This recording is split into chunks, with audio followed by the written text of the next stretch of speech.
ಕೋಲಾರ ಜಿಲ್ಲೆಯ ಎಲ್ಲ ಮತ ಬಾಂಧವರಿಗೆ ಹಾಗೂ ನಮ್ಮ JDS ಮತ್ತು BJP ಪಕ್ಷದ ಎಲ್ಲ ಕಾರ್ಯಕರ್ತರಿಗೆ ಮತ್ತು MLAಗಳಿಗೆ XMLAಗಳಿಗೆ JDS ಮತ್ತು BJP ಎಲ್ಲ ನಾಯಕರುಗಳಿಗೆ ಮೊದಲನೇದಾಗಿ ನನ್ನ ಧನ್ಯವಾದಗಳನ್ನು ಅರ್ಪಿಸ್ತೇನೆ.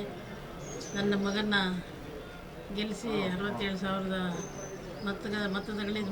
ಮತಗಳಿಂದ ಗೆಲ್ಲಿಸಿರೋದಕ್ಕೆ ಮೊದಲನೇದಾಗಿ ನಾನು ಧನ್ಯವಾದಗಳನ್ನು ಅರ್ಪಿಸ್ತೀನಿ. ಮತ್ತು ಫೈಟ್ ಯಾವ ರೀತಿ ಇತ್ತಮ್ಮ ಕಾಂಗ್ರೆಸ್ಗೆ ನಿಮಗೆ ಅಂತ ನೀವು ನೋಡಿದ್ರೆ ಅವರು ಹೆಚ್ಚಿನ ಮಾತುಗಳು ತೆಗೆದಿದ್ದಾರೆ, ಏನು ಹೇಳ್ತಾರೆ? ಕಾಂಗ್ರೆಸ್ ಅವರು ಭಾಳಷ್ಟು ಅವರು ಫೈಟ್ ಮಾಡಿದ್ರು, ಫೈಟ್ ಮಾಡಲಿಲ್ಲ ಅಂತಲ್ಲ. ಅವ್ರದ್ದು ಒಂದು ಗ್ಯಾರಂಟಿ ಇದು ಇಟ್ಕೊಂಡು ಸ್ಕೀಮ್ಗಳು ಇಟ್ಕೊಂಡು ಭಾಳಷ್ಟು ಜನ ಮುಂದೆ ಆಸೆ ತೋರಿಸಿ ಅವರು ಅಷ್ಟು ಓಟ್ಗಳು ತಗೊಂಡಿದ್ದಾರೆ. ಮತ್ತು ನಮ್ಮದು ಏನಿಲ್ಲ, ನಮ್ಮದು JDS ಪಕ್ಷ ಆವತ್ತಿಂದ ಬಂಗಾರಪೇಟೆಯಲ್ಲಿ 2 ಸಾರಿ ಮಲ್ಲೇಶು ಭಾಳ ಹತ್ತಿರದಿಂದ ಸೋತವರು. ಮತ್ತು ಈ ಲೋಕಲ್ ಅವರು ಕೋಲಾರ ಜಿಲ್ಲೆಯವರು ಮತ್ತು ಅವ್ರ ತಂದೆ ತಾಯಿ ಮಾಡಿರ್ತಕ್ಕಂಥ ಒಂದು ಅಭಿವೃದ್ಧಿ ಕೆಲಸಗಳನ್ನು ಅವ್ರು ಮಾಡಿರ್ತಕ್ಕಂಥ ಸೇವೆಯನ್ನು ನೆನೆಸ್ಕೊಂಡು ಜನಗಳು ಭಾಳಷ್ಟು ಎಲ್ಲರೂ ಕೋಆಪ್ರೇಟ್ ಮಾಡಿದ್ರು. ಮತ್ತು ಎಲ್ಲ ಜನಗಳು ಸಹ ಕೋಆಪ್ರೇಟ್ ಮಾಡಿ ಮಲ್ಲೇಶನ ಈ ಸಾರಿ ಏನೋ ಮಾಡಿ ಗೆಲ್ಲಿಸಬೇಕು ಅಂತಂದರು.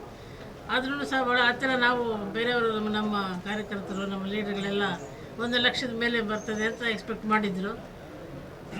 ಈ ಆಮಿಷ ಕೊಟ್ಟಿದ್ದರಿಂದ ಕಾಂಗ್ರೆಸ್ನವರು ಇದ್ರ ಮೇಲೆ ಸ್ವಲ್ಪ ಕಡಿಮೆ ಹತ್ತಿರ ಆಯಿತು. ಈಗ ಅಭಿವೃದ್ಧಿ ಬಗ್ಗೆ ನಮಗೇನು ಹೇಳಬೇಕಾಗಿಲ್ಲ. ಅವತ್ತಿಂದ ಅವ್ರ ತಂದೆ ಮಾಡಿರ್ತಕ್ಕಂಥ ಈ ಜಿಲ್ಲೆಗೆ ಮಾಡಿರ್ತಕ್ಕಂಥ ಸೇವೆ, ಅವ್ರು ಮಾಡಿರ್ತಕ್ಕಂಥ ಕೊಡುಗೆಯನ್ನು ಎಲ್ಲರಿಗೂ ಗೊತ್ತು, ಇಡೀ ಜಿಲ್ಲೆಗೆ ಮತ್ತು ಸ್ಟೇಟ್ಗೂ ಸಹ.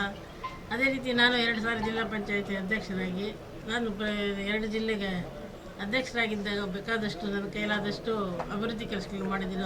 ಅದೆಲ್ಲ ಇವಾಗ ಅವ್ರ ತಂದೆ ತಾಯಿಯ ಕೆಲಸಗಳು, ಅಭಿವೃದ್ಧಿ ಕೆಲಸಗಳು, ಅವರ ಆಶೀರ್ವಾದದಿಂದ ಈಗ ಮಲ್ಲೇಶ ಗೆದ್ದಿದ್ದಾರೆ.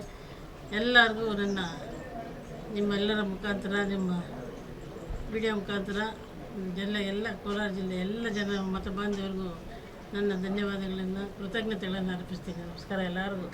ಬಂಗಾರಪೇಟೆಯಲ್ಲಿ ಹೌದು, ಮುಳಬಾಗಿಲಿಂದ ಅವತ್ತಿಂದ BJP ಬೇಸ್ ಇದೆ. ಅವತ್ತಿಂದ ಮುಳಬಾಗಿಲಲ್ಲಿ ಯಾವಾಗಲೂ ಬಂಗಾರಪೇಟೆ ಹೈಯೆಸ್ಟ್ ಲೀಡ್ ಬರ್ತಾಯಿತ್ತು. ಕಂಟೆಸ್ಟ್ ಮಾಡಿದಾಗಿಂದ ನಾನು 99ನಲ್ಲಿ ಕಂಟೆಸ್ಟ್ ಮಾಡಿದ್ದೆ. ಆವಾಗಲೂ ಭಾಳಷ್ಟು ಮುಳಬಾಗಿಲಲ್ಲಿ ಹೈಯೆಸ್ಟ್ ಲೀಡ್ ಬಂತು. ಅದರ ಜೊತೆಗೆ ಬಂಗಾರಪೇಟೆಯಲ್ಲಿ ಮಲ್ಲೇಶಿಗೆ 2 ಸಾರಿ ಕಂಟೆಸ್ಟ್ ಮಾಡಿ ಭಾಳ ಹತ್ತಿರದಿಂದ ಸೋತಿದ್ರು. ಅದಕ್ಕೆ ಎಲ್ಲರಿಗೂ ಅದು ಮಲ್ಲೇಶ್ 2 ಸಾರಿ ಸೋತಿದ್ದಾರೆ ಒಂದು ಅನುಕಂಪ ಆಯಿತು. ಈ ಸಾರಿ ಅವರು 2 ತಾಲೂಕು ಅವರು ಹೆಚ್ಚಿಗೆ ಒಂದು ಮತಗಳನ್ನು ಕೊಟ್ಟಿದ್ದಾರೆ. ಅವ್ರಿಗೂ ನನ್ನ ಧನ್ಯವಾದಗಳು ಅರ್ಪಿಸ್ತೀನಿ.